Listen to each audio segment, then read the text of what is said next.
अस्सलाम वालेकुम दोस्तों, तुसीं देखते पे हो अपना देश पंजाब टीवी ते मैं थोड़ा मेज़बान मोहम्मद नदीम खरल। सब तो पहले अपने चैनल को करो सब्सक्राइब ते बैल आइकन का बटन दबाओ कि मेरी हर आने वाली नवी वीडियो तुहाडे तक पहुँच सके। दोस्तों फिर तुहाडे वास्ते तुहाडा वीर नदीम खरल एक नवी वीडियो दे नाल हाज़र है।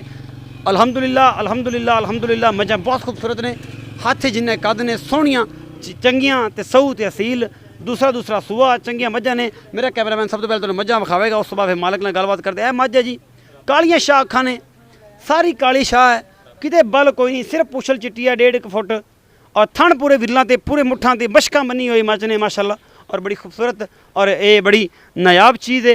ये नीली दियां रानियां ने सारियां पूजल, तुसीं वेख सकते हो। मेरा कैमरामैन अगर मेरे ते विखावे तो इन्हूं मैं कुंज के जिथे मर्जी लै जावां और ये कितनी क्लोज हो सकती है, तुसीं देख सकते हो। ये निशानियां होंदियां ने, विरलां पूरियां ने, थण चड्डा सोहना है, एक एक चीज़, अखां कालियां और दुध भी मालक नूं पुछांगे। चंगा उच्चा वजूद है मझ दा। ए पिछे बच्चा है, ये की है जी, कट्टा है जी, ये पिछे कट्टा है जी। एक दिन की सूई है मझ है, राती सूई है या सुबह सूई है। उस बाद जनाब इतने सलाम भाई इतने दोबारा आओ, दोबारा एक दफ़ा खाओ जी सलाम भाई, उन्होंने तोड़ के ना तसल्ली करो मझ मझ का जिन्ना वजूद है जी माशाअल्लाह, साहब ने इन्हूं हवाना भी लग्या, अल्लाह पाक लाया और चंगा उच्चे वजूद ही है। सोहनी मझ है जिन्हों कह सकते हो, सोहनी मझ। ए मझ है जी। इस्लाम भाई इतने आओ जी। इस्लाम भाई किन्ना सूआ है? ਇਹਦਾ ਦੂਸਰਾ ਸੂਆ ਹੈ ਜੀ। दुध पहला बोला किन्ना कढ़िया जी, दूसरा किन्ना कढ़िया जी? ਪਹਿਲਾ ਬੋਲਾ ਕੱਢਿਆ ਅਸੀਂ 10 ਕਿਲੋ। 10 किलो। ਆ ਦੂਸਰਾ 6 ਕਿਲੋ। दूसरा 6 किलो। टोटल दुध रूटीन दोबारा- साफ हो किन्ना करेगी? ਇਹ ਦੁੱਧ ਤਕਰੀਬਨ ਕਰੇ ਦੀ 18-19 किलो। 18-19 किलो। 17 तक पक्का करेगी ना? 17 ਸਿਰ ਪੱਕਾ। पक्का 17 तक करेगी। तो इनका और प्यार मोहब्बत ना मुल की है? ਇਹਦਾ ਪੱਕਾ ਜਿਹਾ ਮੁੱਲ 2,90,000 2,90,000। कोई मोहब्बत प्यार थोड़ा बहुत ਕਰ ਲਾਂ हो जाएगा? ਹੋ ਜਾਏਗਾ। किन्ना कर ਕੋਈ ਜਿਹੜਾ ਆਖੋਂ ਦਾ ਕਰ ਲਾਂ।